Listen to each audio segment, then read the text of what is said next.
The 6.5 is on the road here in the very famous HP garage where Silicon Valley started, and it's also an amazing HP event. Huge announcements, great conversations. Dan, look at us. We're basically Silicon Valley started. We are. We kind of are. You were there. But HP Imagine here in the humble. I wasn't there in the 20s. This is the 30s, 38, 39. HP Imagine, though, we are in the humble beginnings of HP. It's pretty cool to be in here, and I don't think people from the camera can totally appreciate, but this was literally the center of the Bill Hewlett, Dave Packard, where it started. And Pat, it's really, really cool. But what's also cool is kind of being here at an inflection. Right. We are at an inflection. The market is changing. New technologies are coming out. And we know that work is about to change. And just the way we interact every day with our devices is changing really, really fast. It really is. And, we talk about innovation happening in a garage, and it happened here. And when tech first started, it was really all about the business, right? And then, we saw consumers starting to use it. And then the market kind of flipped where consumer was outpacing innovation of the commercial market. And now today we've got this symbiotic relationship between consumer experiences as commercial, because there's 100% of business users are consumers. But not 100% consumers are business users. So absolutely, it's hard for me to say which is driving each other. But anyways, a lot of innovation around consumer here, and it's my pleasure to welcome Sam to the show. First time in the 6.5. It was so great catching up with you. Hey, you were there, I was there, and we somehow never met each other with our histories. But it's great to have you. Thanks for the opportunity, and excited to be here. For sure. Yeah, I think you were referring to consumerization, which kind of did really start to peak. There was some handset devices that came out, some that, made email really accessible with the buttons. And then there was the one with no buttons that came out that a lot of people are still using today. But we sort of saw that first time, the old adage of when a CEO came to work with something they were using personally and slid it onto the desk of the CIO and said, make this work for me at work. And then, I think ever since then, we've really seen kind of the consumer as the driving force in so many ways to the technology that we use in our personal lives and at work. And now it's all blurring together. But I'd love to get your take, Sam, leading the consumer business here. How is AI, as you see it, in changing and improving the life of everyday consumers? Well, I think we're still in the first, even maybe not even first half or first inning of AI. So it is huge inflection, I think, for both technology, industry, and consumers. But already we're already seeing people using ChatGPT or Copilot Plus to doing a lot of things they would have spent a lot more time, whether it's summarizing things, but now you can do that easily locally. Also gives you a lot of superpowers on a computer where you can actually do a lot of painting, where maybe you're not a great artist, but with power of AI, you can actually become a lot better and give you that superpower that you didn't always have. Yeah, so maybe we can do a drill down on that. I'll call it the advantages of bringing, AI into consumer. Does it all come down to either having more fun than you thought? Obviously, you want to be efficient and productive, but what are some of the areas that consumers can benefit from AI? I mean, is it as simple? It's funny, we first saw hey, let's do a trip. I'm going to Spain. I have $1,000. Tell me where I should go. Don't see a lot of people doing that. There is a lot of benefit, particularly with students, with summarization, right? Hey, help me summarize this document or help me research it. But where are the areas that people are really getting some lift here? Yeah, I remember I actually have a couple of kids in school still. And it was amazing when ChatGPT came out. Within like a week, I feel like every high school kids were already on AI, a lot quicker than even most enterprises were. So when it comes to what students does every day, in some sense, almost running your own business, right? They need to summarize things. They need to communicate. They also spend a lot of time doing video conferencing with their teachers, but also their friends.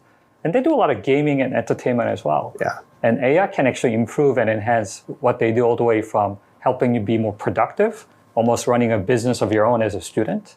Also help you do a lot more entertainment as well. Again, whether it's a video editing or music editing you do as a hobby. Also help you to more gaming in terms of additional benefit you get in terms of battery life and performance. So in some You sense, listed pretty much everything that I do. I guess kids versus, Dan, what do you call me, a boomer? I'm Gen X, though. Young boomer. Yeah, okay. Yeah, well, I mean, I think in the end, though, there's just so much about accessibility to information and knowledge. The ability for the AI to start to actually kind of be a little bit more predictive, a bit more assumptive. You know, we talk about the trip. Maybe it's not planning your $1,000 trip exactly, but anywhere you want to go, anywhere you want to, you know, I want coffee and I'm in a city I don't even know. Where's the best place to go? It used to be just search, but generative tools now can help summarize. It can help explain to you the difference between maybe 3 options. Are you more into, you know, really rich, flavorful coffees? Do you just want generic morning tea? And you know what I'm saying? And these technologies are starting to simplify it, make it more accessible, very digestible, and being a bit more predictive. On the other side of it, though, you know, especially with probably aging populations, people that are a little bit more timid about the adoption of new technology. You know, there are some challenges though, right?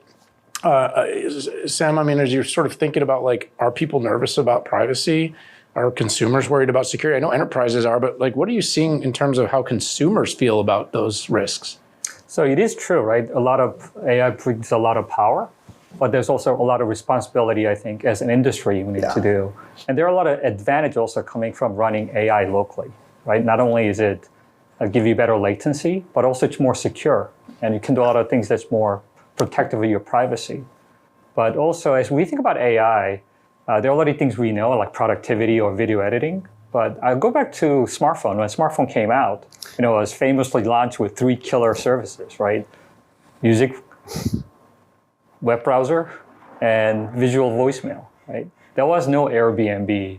There was no Uber. So I'm actually excited that a lot of the innovation of services that we know of, but yet to be discovered, will be coming out of consumer. Yeah, it's just exciting stuff. I use it more than I ever thought I would. I'm in. I mean, I use it every day. What I'm super excited about is all the on-device stuff. I mean, it can't come here quicker. I'm enjoying your RAG tool that you have on HPs now. Can't wait to get even more files I can dump in there. It's very useful. It's very secure and very private, and I appreciate that. We're here for HP Imagine 2024. Talk through some of what you're offering related to AI. Yeah, so you mentioned the RAG tool. We actually have an application called AI Companion, where you can actually analyze your personal document without necessarily saving it to the cloud. You can ask it query questions and get answered very quickly. And create your own personal library, as I call it. We also have other application like Polycam Pro, where you can leverage the NPU and do all the things you would have already done for last, you know, since the COVID, 3-4 years. Video conferencing, but by allocating the right workload, you can actually improve not only the quality, but the battery and performance of your computing when you do video conferencing with multi-calls.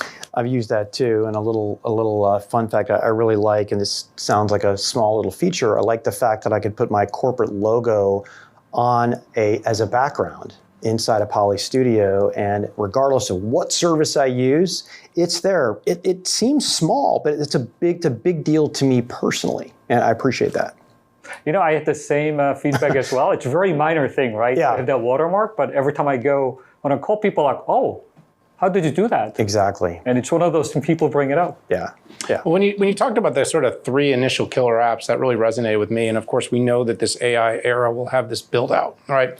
And something's going to get launched that's going to trigger, and it's going to really sort of be the forcing function of this cycle that everyone keeps talking about. It's like when I see that new thing, like, oh, I'm a DJ. I saw this cool way an MPU can be used to enable me to use one laptop to get rid of all kinds of equipment I used to have to use. That's the inflection point for, you know, some consumers or small business types. You know, but it is about experience too. The 3 really resonated with me because they made the experience easy. Visual voicemail. Like, I didn't always want to have to call in and figure out how to check in. You could just see your voicemail right away.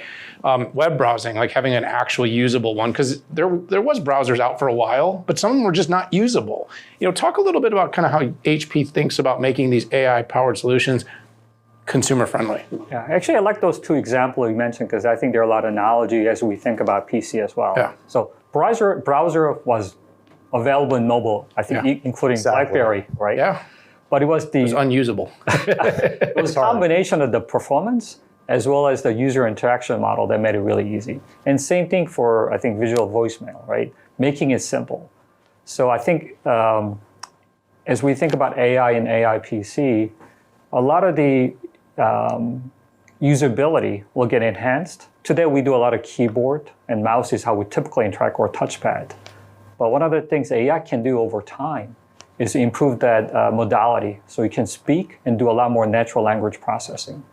And maybe you'll understand some of the jargons or terminology that maybe my teenage kids can use, and write that essay or draft read it in more personal tone. So a lot of personalization is also, I think, that AI will improve a lot, and making it easier to use, whether it's your student or little older people like Pat? Xers. I love that. No, I'm super excited about even Recall coming out in the future, being able to jockey across multiple ecosystems. It can be Microsoft, it can be Apple, it can be HP, it can be the web browser. Being able to, I get old, my memory slips. I want to have my entire history, and being able to do some really quick search, and putting all this AI horsepower on the device itself. I can, at least black and white, I can say that it is going to make a difference. We are going to see some major announcements that are going to come out this year that are going to put an exclamation point on all of this. And I think the doubters will say, yes, we have something here. But in the end, the arbiter is the consumer. But I think they're going to get on the bandwagon too. Yeah, so Recall, I think, is hopefully be releasing soon. Exactly. And that I think it's going to enable a lot better interaction, being able not only going back to what I done 2 days ago about overtime 2 weeks ago, but doing it in a very secure and private manner. That's right.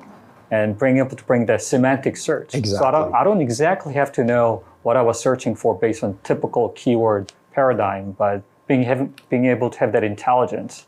So even if I describe a movie or some book I read or the dress I was shopping for my kid, that it'll know what I was looking for, intent, and surface that for me.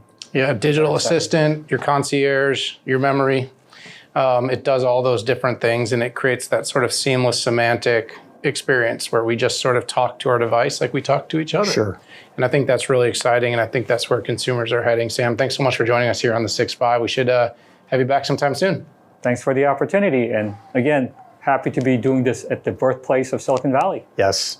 Absolutely. And there Sam did it. He closed it out perfectly for me. You've got the 6.5 here. We are at HP Imagine 2024 in beautiful Palo Alto at the HP Garage. Hit that subscribe button. Join us for all of our other coverage of the event here, and of course, all of our great 6.5 content. We're signing off for this episode. We'll see you all soon.